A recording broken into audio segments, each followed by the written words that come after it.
ॐ अखण्डानन्दसम्बोधो वन्दनाद्यस्य जायते गोविन्दं तमहं वन्दे चिदानन्दतनुं गुरुं शङ्करं शङ्कराचार्यं केशवं बादरायणं सूत्रभाष्यकृतौ वन्दे भगवन्तौ पुनः पुनः।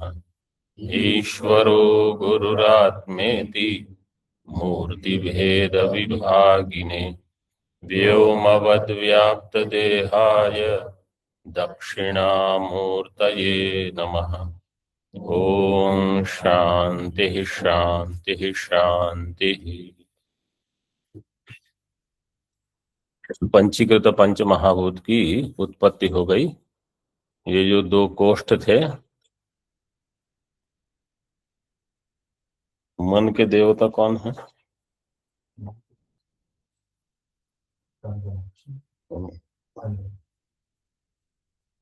मन के देवता चंद्रमा वहां दिए हैं। ये कंठस्थ करना है। जो तत्वबोध इत्यादि नहीं पढ़े हैं, मतलब जिनको ये नहीं पता है, उनको कंठस्थ करना है। जिनको पता है उनको फिर से याद कर देना है। इसी प्रकार जो पूर्व में दिया है, आकाश के सात्विक अंश से किस इंद्रिय की उत्पत्ति होती है? श्रोत्र इंद्रिय। ये पूरा कोष्ठ याद होना चाहिए, इसलिए क्योंकि आगे उपनिषद में ये सब विचार होते हैं। आगे देखिए 421 106 पृष्ठ पर। सम्मिता इंद्रिय स्थाने श्विन्द्रियाणां समन्ततः निगृह्णन्त्यनुगृह्णन्ति प्राणिकर्मानुरूपतः।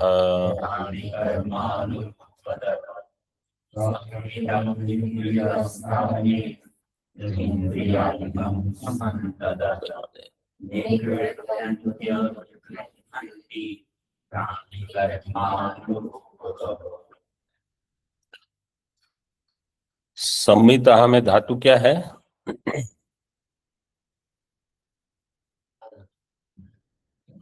धातु तो कैसे?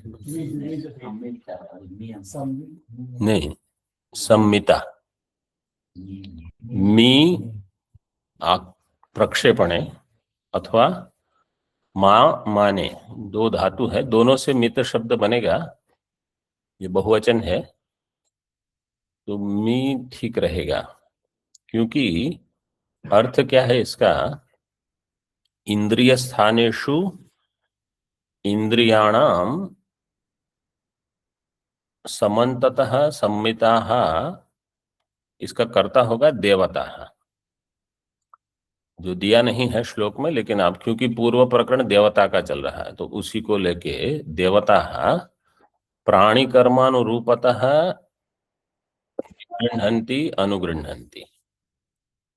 प्राणी कर्म के अनुरूप ये देवता क्या करते हैं? इंद्रियों को अनुग्रह करते हैं अथवा निग्रह करते हैं। इसका अर्थ ये है कि इंद्रियां अगर काम करती हैं, नहीं करती हैं, तो देवता ने वहां से अनुग्रह हटा दिया है। जैसे हाथ ठीक से चल रहे हैं, फिर कोई कहेगा अच्छा मैं ये नहीं कर सकता, अथवा प्राणायाम नहीं कर सकते कोई, तो ये सब वहां के जो देवता हैं वो आपसे थोड़े रूठ गए हैं, वो अपना अनुग्रह उन्होंने खींच लिया है। तो आप उस, जैसे पैर है, हाथ, चक्षुर इंद्रिय है, तो सर बहुत ही सामान्य है। मतलब इस कमरे में जितने बैठे हैं लगभग सब चश्मे वाले हैं। मतलब आप देख सकते हो कि कम आयु में होना ये समस्या है, ज्यादा आयु होने पर तो होगा ही होगा। तो ये सब इंद्रियों के देवता का अनुग्रह निग्रह है। और कैसे होगा ये? प्राणी कर्मानुरूपतः। जैसे हमारे कर्म है, अगर कर्म अच्छे नहीं है तो देवता अपना अनुग्रह नहीं करेंगे। मतलब इसमें केवल स्थूल शरीर के आधार पर नहीं है कि आपको इस विटामिन की कमी है इसलिए आपका ये हो गया, वो आपके कर्म के हिसाब से भी चलता है, प्राणी कर्मानुरूपता। क्योंकि वास्तव में इंद्रियां तो सूक्ष्म शरीर के अवयव है। कोई ये नहीं कहता कि आपका गोलक खराब हो गया है, गोलक के पीछे जो इंद्रिय है उसका सामर्थ्य कम हो गया है, तो वो तो सूक्ष्म शरीर का है। तो आप चाहे कितने विटामिन खा लो, उससे इतना लाभ नहीं होगा, वो आपके कर्म के हिसाब से है। इंद्रिय स्थानेषु, इंद्रियाणाम स्थानम, वास्तव में ये इंद्रिय स्थानेषु का ही विग्रह है। तो इंद्रिय स्थानेषु इंद्रियाणाम स्थानम गोलकम, इंद्रिय स्थानम तेषु इंद्रिय स्थानेषु समन्ततः सर्वतः संमिताः। दूसरा एक पाठ है संधिताः, दो पाठ है, संमिताः अथवा संधिताः, मतलब वहां ठीक ठीक प्रकार से फैले हुए हैं। संमिता का अर्थ यह होगा उस इंद्रिय के गोलक में देवता उस इंद्रिय के स्थान में फैले हुए हैं, ये संमिता का अर्थ है। और संधिता का अर्थ है वहां संधान करके रहे हैं, मतलब उसको वहां जुड़ के रहे हैं। संधित, संधि का अर्थ है जोड़ना, तो संधि करके रखे हैं। कौन? दिगाद्याः सर्वा देवता, दिग आदि सारे देवता। चक्षुर इंद्रिय के देवता कौन है? और त्वक के? वायु। दिग देवता श्रोत्र इंद्रिय के। सर्वा देवता प्राणी कर्मानुरूपतः, प्राणिनः कर्म प्राणी कर्म, तद अनुरूपतः, प्राणियों के कर्म के अनुरूप, तद विधा प्राणी कर्मानुरूपतः निगृह्णन्ति तथा अनुगृह्णन्ति, वो निग्रह करते हैं, अनुग्रह करते हैं। कभी कभी निग्रह बहुत अच्छा है, जैसे वेदांत श्रवण समझो हो गया और अनात्म श्रवण नहीं करना है, और कान ही अभी काम नहीं करते हैं, तो क्या बढ़िया है, और कुछ सुनना ही नहीं आपको।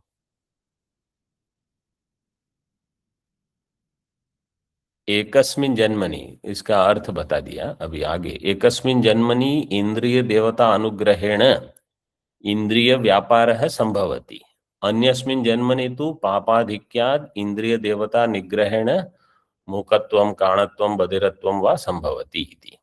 एक जन्म में इंद्रिय के देवता के अनुग्रह से इंद्रिय व्यापार हो जाएगा, और अगले किसी जन्म में पाप अधिक होने से इंद्रिय देवता का निग्रह हो गया, उसको वहां से हटा लिए उन्होंने, तो मूकत्व काणत्व बधिरत्व ये सब संभव है।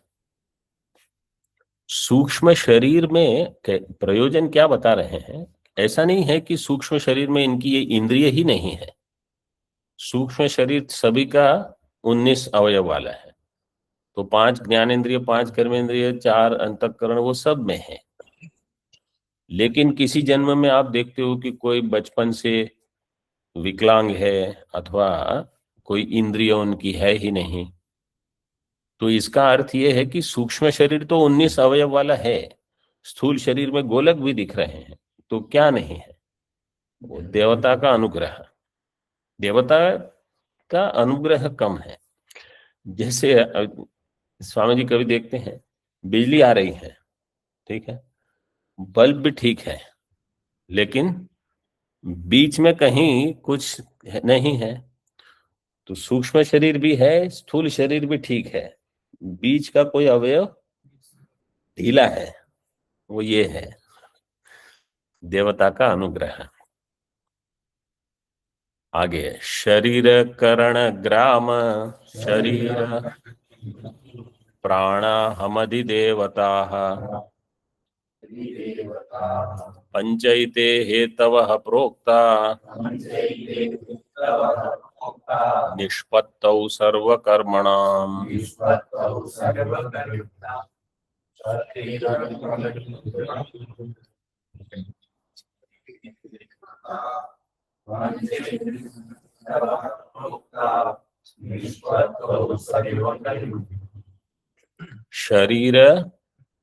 करण करण ग्राम, शरीर करण ग्राम, प्राण, अहम और अधिदेवता, ये पांच, एते पंच हेतवः सर्वकर्मणाम निष्पत्तौ प्रोक्ता, ये पांच हेतु, पांच कारण हैं सभी कर्म की निष्पत्ति में, ऐसा बताया गया है। एते पंच हेतवः सर्वकर्मणाम निष्पत्तौ प्रोक्ता, तो कोई भी कर्म करने के लिए पांच चीजें चाहिए, शरीर, करणग्राम, प्राण, अहम और अधिदेवता। ये गीता का श्लोक है, उसी को यहां दिया है। गीता में क्या श्लोक है? अधिष्ठानम करणंच विविधाश, हाँ वो दिया है वहां तृतीय पंक्ति में, टीका में। तो ये पांच चीजें हैं। शरीर तो है स्थूल शरीर, करण ग्राम सारी इंद्रियों का समूह चाहिए, प्राण चाहिए क्योंकि प्राण से वहां श्लोक में क्या कहा है? पृथक चेष्टा, विविधाश्च पृथक चेष्टा, गीता में जो कहा है वो यहाँ प्राण से लेना। अहम, अहम से कर्ता, और अधिदैवता से दैवम, देवताओं का अनुग्रह। निष्पत्त, निष्पत्ति में प्रातिपदिक क्या है? धातु क्या है? हाँ, निष्पत्ति प्रातिपदिक है, धातु पद धातु, पदृगतौ, पदृगतौ से निष्पत्ति में इकार कैसे होगा? तिन प्रत्यय, स्त्रियांग तीन से।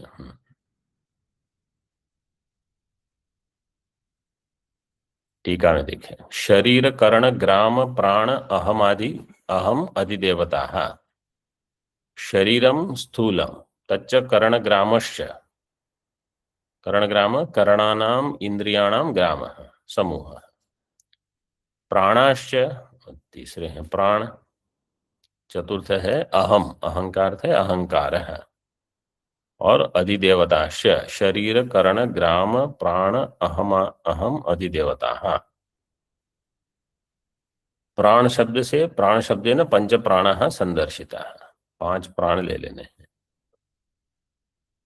एते पंच हेतवः सर्वकर्मणाम निष्पत्तौ संपादने प्रोक्ताः कथिताः, समस्त क्रिया की निष्पत्ति मतलब उनका संपादन, उनकी पूर्ति में पांच हेतु हैं, पंच हेतवः प्रोक्ताः कथिताः। भगवता गीतासु उक्तम अधिष्ठानं तथा कर्ता करणंच पृथक विधम विविधाश्च पृथक चेष्टा दैवम चैवात्र पंचमम, तत्र शरीरम इच्छा द्वेष सुख दुखादि नाम आश्रय है। शरीर क्या है? इच्छा द्वेष, इस अधिष्ठान शब्द दिया है शरीर के लिए, मतलब ये सब यहां होंगे, इसलिए अधिष्ठान, ये वेदांत का अधिष्ठान नहीं लेना है, वेदांत का अधिष्ठान अलग है, जिसको आश्रय करके कर्मों का फल प्राप्त होगा। कर्ण ग्राम श्रोत्रादिकम, श्रोत्रादि करण ग्राम, अहम अंतःकरण विशिष्ट उपाधि लक्षणों जीव कर्ता भोक्ता, अहम का अर्थ है ये जीव जो कर्ता भोक्ता है, और आदित्यादयश चक्षुरादि अनुग्राहक देवता, और आदित्यादि चक्षु आदि के अनुग्राहक देवता। शरीर वांग मनोभिर्यत कर्म प्रारभते नरः न्याय्यम वा विपरीतम वा पंचैते तस्य हेतवः, शरीर वांग मन के द्वारा जो भी कर्म आरंभ होता है चाहे वो न्यायम हो चाहे विपरीतम। न्यायम में दो यकार कैसे आए? धर्म पथ्य अर्थ न्यायाद अनपेते। इसमें ये 5 हेतु हैं। इति पंचैते हेतवो भगवता प्रोक्ता इति। ये 5 हेतु भगवान के द्वारा बताए गए हैं। अब एक विशेष विषय यहां आरंभ करते हैं। साधारणतः प्रकरण ग्रंथ में इतना विस्तृत नहीं होता ये विषय, यहां ये बताए हैं। ये लगभग इतना बड़ा विचार तो यहाँ केवल आपको उपदेश साहस्री में मिलता है, लेकिन यहाँ थोड़ा सरल करके बताया है। क्या है विचार देखिए। सूक्ष्म शरीराभिमानी जीवो अहंकारो विज्ञानमय शब्द भाग कथम साक्षिणा भिद्यते तद अष्टभिः श्लोकैर्वर्ण्यते कर्मानुरूपेण इत्यादि ना। अष्टभिः श्लोकै 8 श्लोकों के द्वारा सूक्ष्म शरीर का अभिमानी जो जीव है अहंकार और साक्षी आत्मा, इनमें भेद क्या है। क्योंकि अब देखो बहुत ही सूक्ष्म विचार, दोनों अहम रूप से ही भान होते हैं। अहंकार भी अहम रूप से भान होता है, आत्मा भी अहम रूप से, साक्षी का अर्थ है आत्मा, वो भी अहम रूप से ज्ञात है। इन दोनों का विवेक, क्योंकि हमारी अन्य समझ, घट को अगर हमने पट मान लिया तो कुछ समस्या होगी, रज्जु को सर्प मान लिया तो कुछ समस्या होगी कुछ समय तक। लेकिन आत्मा को अगर अहंकार मान लिया, अपरिच्छिन्न को परिच्छिन्न मान लिया, असंसारी को संसारी मान लिया, अकर्ता अभोक्ता को कर्ता भोक्ता मान लिया, और जो मैं हूं, तो आप जहां कहीं भी जाओ ये तो रहेगा आपके साथ। रज्जु सर्प तो कहीं है, घट पट कहीं अन्य है, आत्मा वो तो जहां आप हो वहां रहेगा। तो ये समस्या आपको सभी जगह रहेगी। तो इसलिए देश का परिवर्तन, काल का परिवर्तन, वस्तुओं का परिवर्तन, इससे ये समस्या हल नहीं होगी। क्योंकि इस समस्या का मूल क्या है कि मैंने अहम को ही गलत जाना है। जब हम इदम को गलत जानते हैं तो कुछ समय तक कहीं वो समस्या रहेगी। इदम का अर्थ है किसी पदार्थ विशेष, व्यक्ति विशेष, वस्तु विशेष कुछ। लेकिन अहम को ही अगर हमने गलत जान लिया तो सभी जगह वो आपको समस्या रहेगी ही रहेगी। तो लोग ये सोचते हैं कि मैं यहां से वहां चला गया तो ये समस्या हल हो जाएगी। कुछ नहीं होगा, आपका अहम वहां खड़ा है। यहां तक कि इस लोक से अन्य कहीं लोक में भी चले जाएं, अज्ञान शब्द से इसी को कहा है। तो ये अज्ञान जब तक है समस्या बनी रहेगी। तो इसका विवेक बताते हैं। मतलब आरंभ के साधक के लिए तो ये पहचानना कि यहां दो है, ये ही कठिन है। एक अहम भी है, अहंकार, और एक आत्मा है। ये दो चीजें यहां है और दोनों इतनी मिली हुई हैं कि पता ही नहीं चलता कि दो है। तो स्थूल साधक के लिए इसको ग्रहण करना ही कठिन है। जिसका ध्यान बहिर्मुख है उनको अहम में दो चीजें हैं वो कब समझेगा। जिनका चिंतन हमेशा आत्म विषयक है, अहम आत्म विषयक का अर्थ ये नहीं है कि आप कितने पुस्तक आत्मा के पढ़ते हो, आपका ध्यान कहाँ है। अगर हमारा ध्यान अहम पर नहीं है तो ये विचार ही नहीं होगा। ये जो 8 श्लोक हैं वो आएंगे और चले जाएंगे, क्योंकि हमारा ध्यान यहां जा ही नहीं है। जैसे थोड़े समय पहले मैं पाठ में बता रहा था कि अगर कोई कहता है कि देखो वहां पक्षी है और आपका ध्यान वहां है, तो बता रहे हैं वहां, नाम भी दे रहे हैं पक्षी का, लेकिन ध्यान वहां जा ही नहीं रहा है। तो हम अध्ययन कर रहे हैं ब्रह्म का, ठीक है, नाम तो है ब्रह्म और शब्द राशि भी है उसकी, लेकिन ध्यान वहां जा ही नहीं रहा है। मतलब हमारी बुद्धि में इतनी सूक्ष्मता नहीं है, परांगमुखता इतनी है, प्रत्यक ध्यान ही नहीं जाता, तो ये विवेक हम कैसे करेंगे? अभी तो हम इसी में उलझे हुए हैं कि इनको कैसे ठीक करना और उसको कैसे ठीक करना और इसको कैसे प्राप्त करना और उसको कैसे प्राप्त करना। तो हमारा ध्येय बिल्कुल सीमित है उस समय। जब ध्येय ये बन जाए कि मुझे कहाँ ये विचार करना है, मुझे आत्मचिंतन करना है, तब हम परिपक्व होकर थोड़ा अंतर्मुख हो जाएंगे। उनके लिए ये विचार है।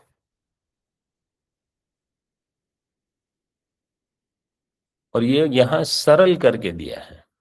मतलब जैसे मैंने कहा, उपदेश शास्त्र आदि में थोड़े और अधिक स्तर पर विचार है, लेकिन यहाँ सरल करके आचार्य देते हैं। कर्मानुरूपेण गुणादिकं भवेत्, गुणानुरूपेण मनः प्रवृत्तिः,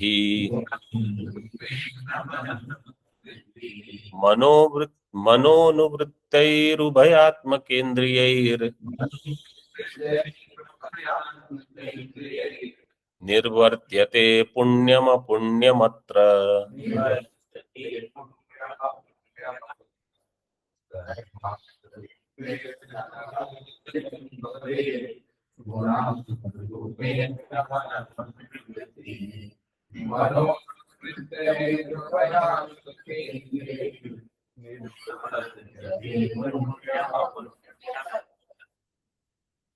क्रम दे दिया।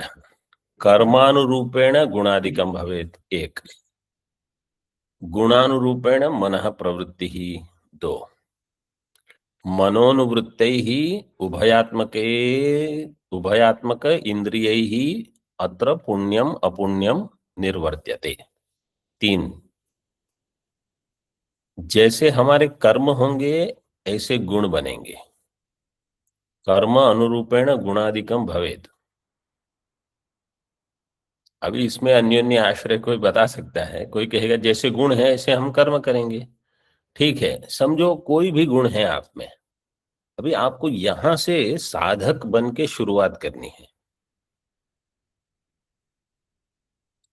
तो जहां ऐसा होता है कि दो चीजें परस्पर आश्रित हो, अगर हम कहेंगे कि अब तो साधन क्या करेंगे, जिसको साधन करना है उनको एक चीज को स्थिर करके वहां से हमारे पास प्रयत्न संभव है, पुरुषार्थ हमारे हाथ में है। तो हम कहाँ पुरुषार्थ करेंगे? आप गुण बदलोगे कि कर्म बदलोगे? जो स्थूल है वो आपके हाथ में है। तो हम कर्म बदल के गुण बदल सकते हैं। सीधे आप गुण कैसे बदलोगे? क्योंकि गुण तो बहुत सूक्ष्म है, त्रिगुण जो है अति सूक्ष्म है, उसको सीधे नहीं बदल सकते।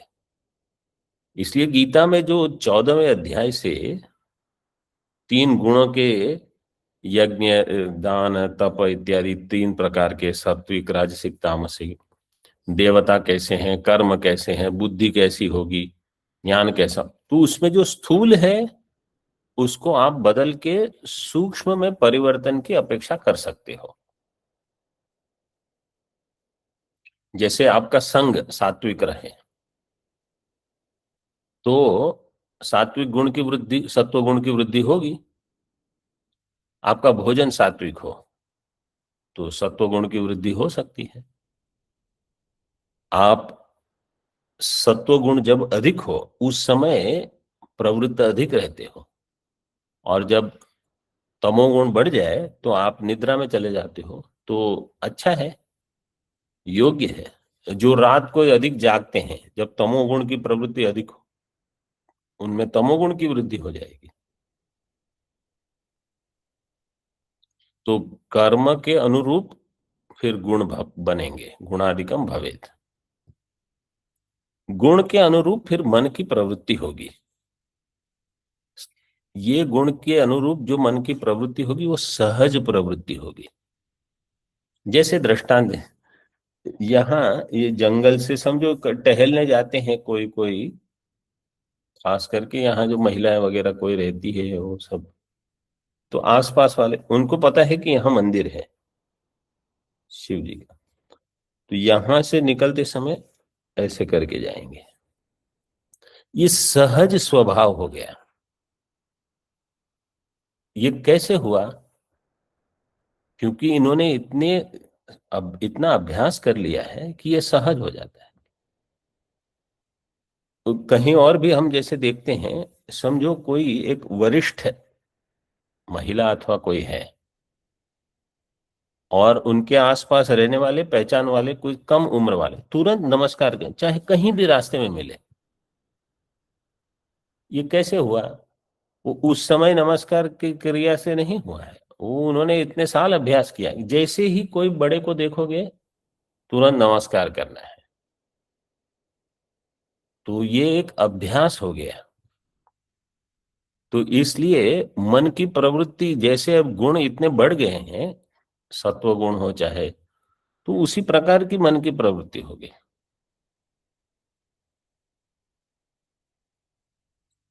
और कभी कभी कोई जैसे उनको रात को ही बाहर निकलना है, जोर जोर से बातें करते हैं, वो उनका स्वभाव ही ऐसा है।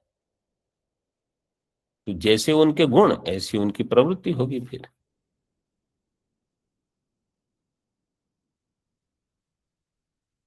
कोई समझो ऋषिकेश में नया आता है, तो पूछेगा यहाँ आश्रम कहाँ है, मंदिर कहाँ है, सत्संग कहाँ होता है। और कोई अन्य नया है, बोले यहाँ अन्य अन्य चीजें कहाँ से उपलब्ध होगी ऐसे। अब वो उनके प्रश्न से ही पता है कि वो क्या चाहते हैं, यहाँ वो क्यों आए हैं। तो ये कैसे हुआ? गुणानुरूपेण मनः प्रवृत्ति। हम एक समय गंगा जी से स्नान करके आ रहे थे सभी महात्मा, और किसी ने सत्यानंद स्वामी जी को कुछ पूछा, पता है, तो याद है, मतलब स्वामियों को भी वो पूछ लेंगे।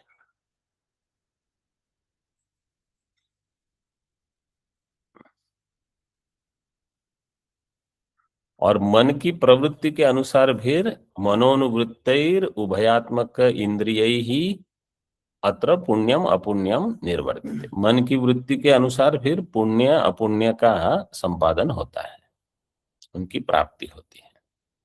फिर उस पुण्य अपुण्य से फिर आपको कुछ फल मिलेगा, कुछ परिस्थिति उत्पन्न होगी। पुण्य अपुण्य का कार्य क्या है? एक परिस्थिति को उत्पन्न करना। फिर उस परिस्थिति में आपका पुरुषार्थ कितना है, आपका स्वातंत्र्य कितना है, वो आपके ऊपर निर्भर करेगा। समझो परिस्थिति आपने देखी, कोई दो व्यक्ति तीन व्यक्ति वहां कुछ विवाद कर रहे हैं, एक परिस्थिति है। अब आपको क्या करना है वहां? आपको बिल्कुल ध्यान नहीं देना है वहां।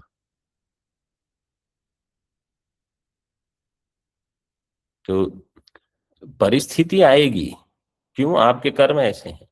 अब उस परिस्थिति को कितना महत्व दिया जाए, कितना समय, कितनी शक्ति उसको दी जाए, और फिर वहीं हम थक जाएं, फिर आत्मचिंतन, बोले आत्मचिंतन अब होगा ही नहीं, तो क्या लाभ है? कर्मानुरूपेण, कर्मणाम अनुरूपेण अनुसारेण गुणादिकम सत्वरजस्तमो गुणानाम अभिव्यक्ति ही। गुणादिकम का अर्थ है ये तीन जो गुण हैं उनकी अभिव्यक्ति, देहेंद्रियादि प्राप्ति ही। गुणादि की अभिव्यक्ति, उससे देहेंद्रियों की प्राप्ति, पुत्र मित्र कलत्र बांधवादि नाम प्राप्तिश्च, ये भी कर्म के अनुसार है। कैसा पुत्र हो, कैसे मित्र हो, कैसे कलत्र हो। कलत्र का अर्थ क्या है? पत्नी, ये नपुंसकलिंग शब्द है। और बांधव आदि परिवार के अथवा अन्य भी, वो सब कर्म से प्राप्त होते हैं। तथा गुणानुरूपेण सत्वादि गुणानाम अनुरूपेण सत्वादि गुणानुसारम मनः प्रवृत्ति मनसः प्रवृत्तिर्व्यवहारो भवति, मन की प्रवृत्ति होती है। यथा सत्वगुण प्रधानेषु व्यक्तिषु देहेन्द्रियादिषु ज्ञान प्रकाशो जायते।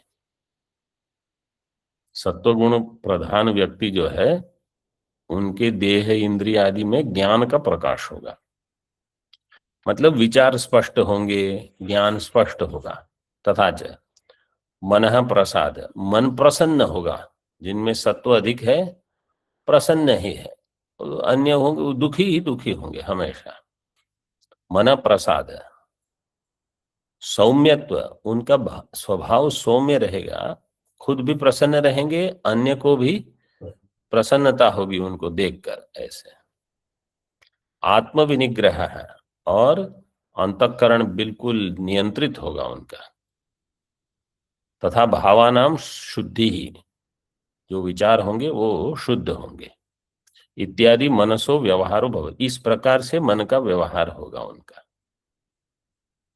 अत्र मनोनुवृत्तैर मनोनुगामिन्या वृत्त्या उभयात्मक इंद्रियैर ज्ञानेन्द्रियैः कर्मेन्द्रियैश्च पुण्यम शुभ कर्म अपुण्यम अशुभ कर्म निर्वर्त्यते संपाद्यत इति। मनोनुवृत्ति ही, मन के अनुगामिनी वृत्ति, वृत्ति का अर्थ यहाँ है व्यापार, व्यवहार। किसका? ज्ञानेन्द्रिय और कर्मेंद्रिय का। इससे पुण्यम शुभ कर्म अपुण्यम अशुभ कर्म इनकी प्राप्ति होती है।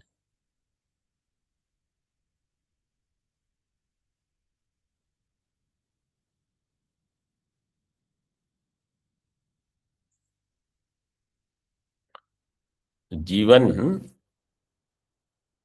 ये सब अहंकार को लेकर है। ये जितना पूरा 423 श्लोक में बताया है सब अहंकार से है।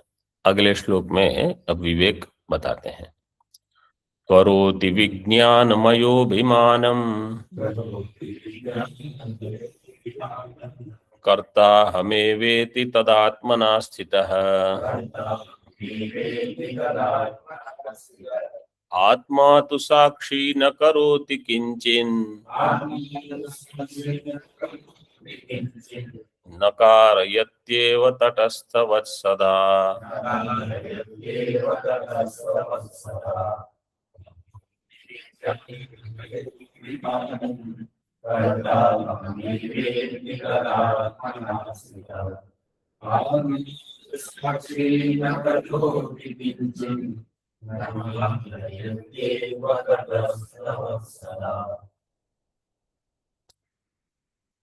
विज्ञानमय है, करोति विज्ञानमय, विज्ञानमय करता है। यहाँ विज्ञानमय है, अहम कर्ता अहमेव कर्ता इति तदात्मना स्थितः अभिमानम करोति।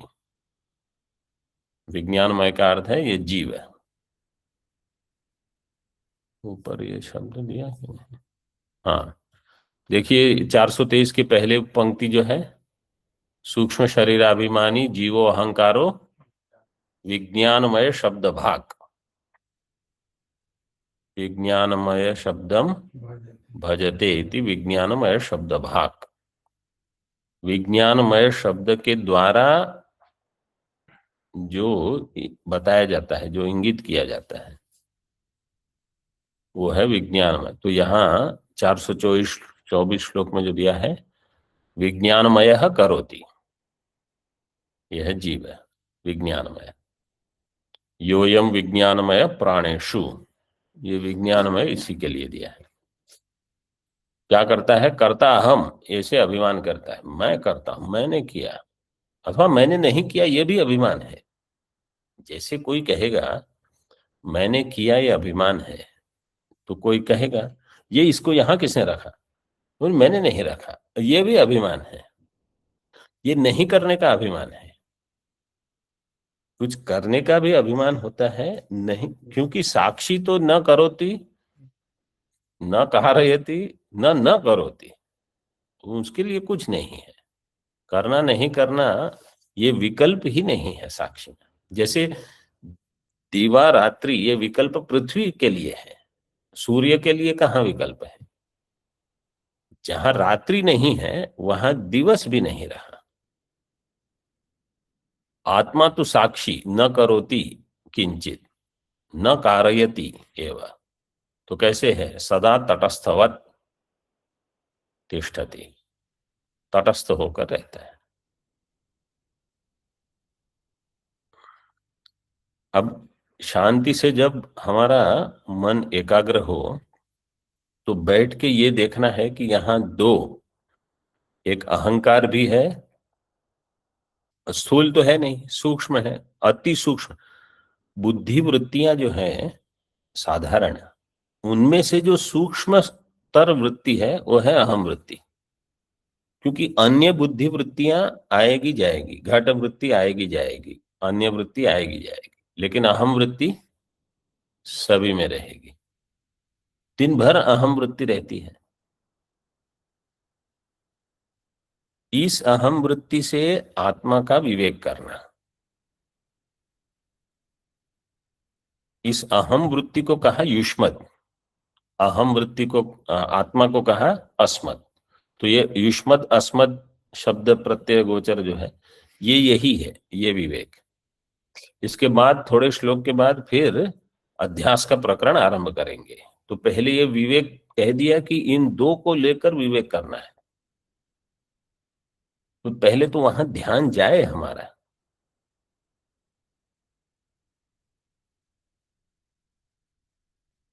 ये सरल नहीं है वास्तव में, क्योंकि जो बाह्य पदार्थ से विरक्त नहीं है उनका ध्यान अहम में जाएगा ही नहीं।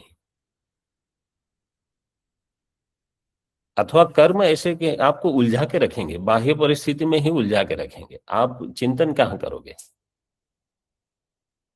अब ये समस्या वो गई तो दूसरी समस्या, ये गई तो तीसरी समस्या, आप समस्या को ही देखते रहोगे, जाओ आगे बढ़ोगे ही नहीं साधना में। इसलिए ये मार्ग थोड़ा शूरस्य धारा वाला है ना। और आत्मा साक्षी न करोति न कारयति। टीका में देखिए, विज्ञानमय कोशो अहमेव कर्ता इति अभिमानम करोति, तदात्मना विज्ञानमयात्मना स्थितः।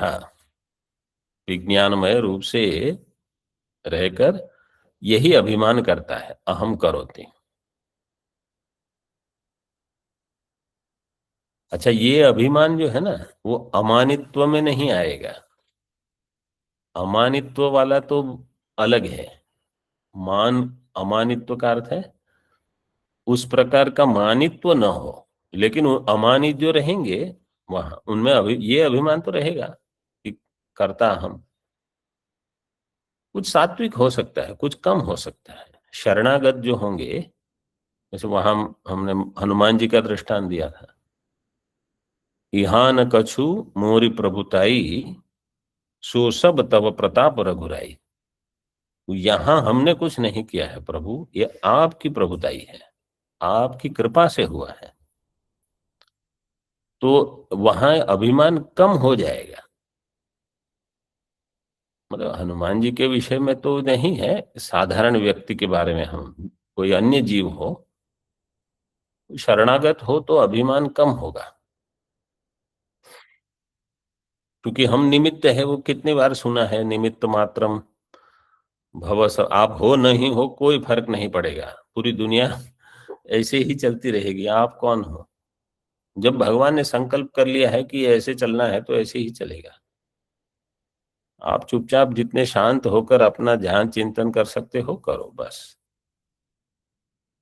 तदात्मना विज्ञानमयात्मना स्थितः साक्षी आत्मा अविपरिलुप्त चैतन्य।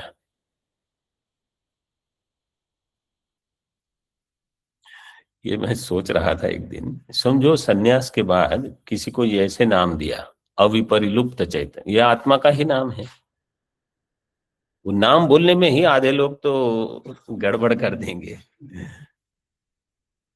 और एक नाम मेरी बुद्धि में आया था, अविरोध, क्योंकि आत्मा ही अविरोध है, किसी से उसका विरोध नहीं है। अविवादो विरुद्धश्च, मांडुक्य कारिका का। लेकिन अगर किसी का नाम ऐसे दे दिया कि अविरोध प्रकाश, अविरोध चैतन्य, ऐसा कुछ, तो लोगों को तो समझ में ही नहीं आएगा। वो अविरोध का अनुरोध अवरोध कुछ अलग ही कर देंगे। तो आत्मा के लिए नाम भले सभी हों, लेकिन व्यवहार में तो ऐसा नाम चाहिए जो सभी लोग स्वीकार कर सकते हैं, उच्चारण कर सकते हैं। सबसे पहले तो अविपरिलुप्त चैतन्य, तू सदा सर्वदा तटस्थवत कूटस्थवच्च किंचित न करोति नैव कारयति, न करता है न कराता है।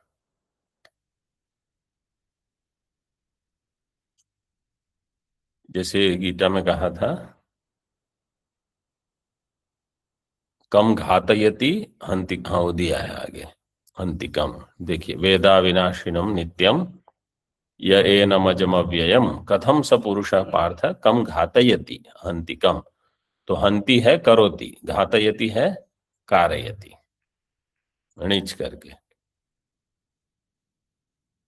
नवद्वारे पूरे देही नैव कुर्वन न कारयन, ये उसी के अनुरूप स्मृतियां उद्धृत की गई है। तो आत्मा न करता है न करवाता है। अनादित्वान निर्गुणत्वाद परमात्मायम अव्यय, ये साक्षी का स्वरूप है। अनादित्वान निर्गुणत्वाद परमात्मायम अव्यय शरीरस्थोपि कौन्तेय न करोति न लिप्यते। आत्मा लिप्त नहीं होता, निर्गुण है, अव्यय स्वरूप है। इति स्मृति ही साक्षी चेता केवलो निर्गुणस्य इति श्रुति है। साक्षी शब्द दिया है, आत्मा तू साक्षी। साक्षी की परिभाषा क्या की है? संज्ञायाम, साक्षात द्रष्टरि संज्ञायाम। द्रष्टा श्रोता वक्ता कर्ता भोक्ता भवत्यहंकारः स्वयमेतद्विकृतीनां साक्षी निर्लेप एवात्मा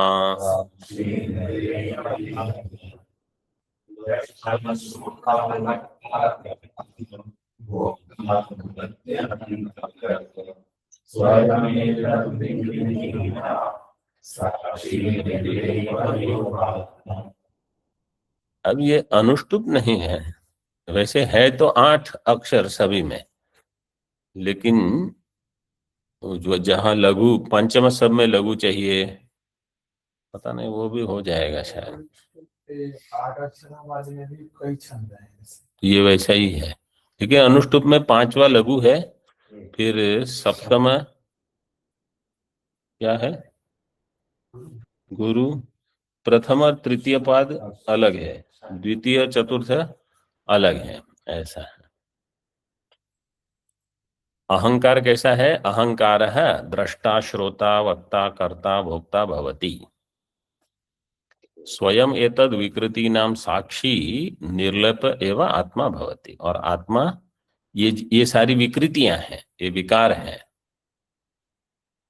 चक्षुरेंद्रिय को लेकर दृष्टा, श्रवणेंद्रिय को लेकर श्रोता, वक्ता कर्ता भोक्ता, इन सारी विकृतियों का साक्षी आत्मा जो निर्लिप्त है, निर्लेप एवं आत्मा। मतलब इन व्यवहार से आत्मा का कोई लेप नहीं होता, अहंकार से आत्मा का कोई लेप नहीं है।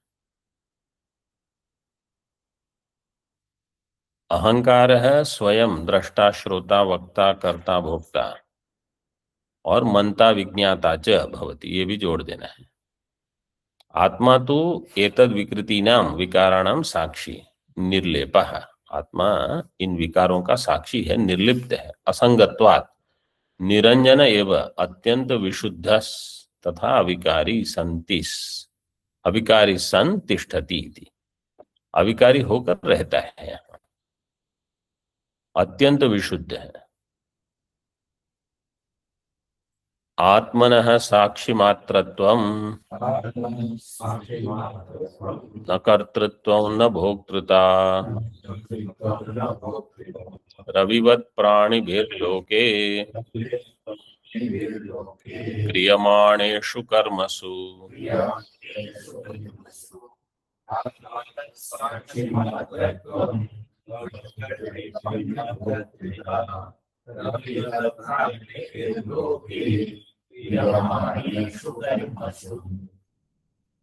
आत्मनः साक्षिमात्रत्वं न कर्तृत्वं न भोक्तृता कुत्र क्रियमाणेषु कर्मसु। आत्मनः साक्षिमात्रत्वं क्रियमाणेषु कर्मसु न कर्तृत्वं न भोक्तृता प्राणिभिर्लोके लोके प्राणिभिः क्रियमाणेषु, इस प्रकार से अन्वय होगा। लोके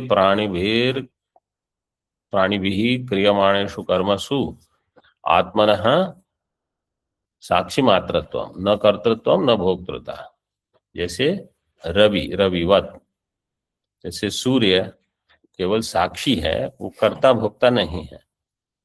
तो कुछ होता है संसार में तो सूर्य को पुण्य पाप नहीं लगते। इसकी टीका अभी देख सकते हैं अथवा अगले इसमें देख सकते हैं। चलो अगले इसमें। ओम पूर्णमदः पूर्णमिदं पूर्णात् पूर्णमुदच्यते पूर्णस्य पूर्णमादाय पूर्णमेवावशिष्यते। ओम शांति शांति शांति।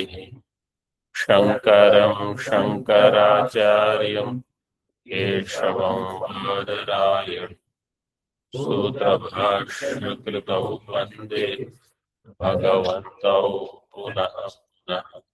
ईश्वरो गुरुरात्मेति मूर्तिभेदविभागिने व्योमवद्व्याप्तदेहाय दक्षिणामूर्तये नमः।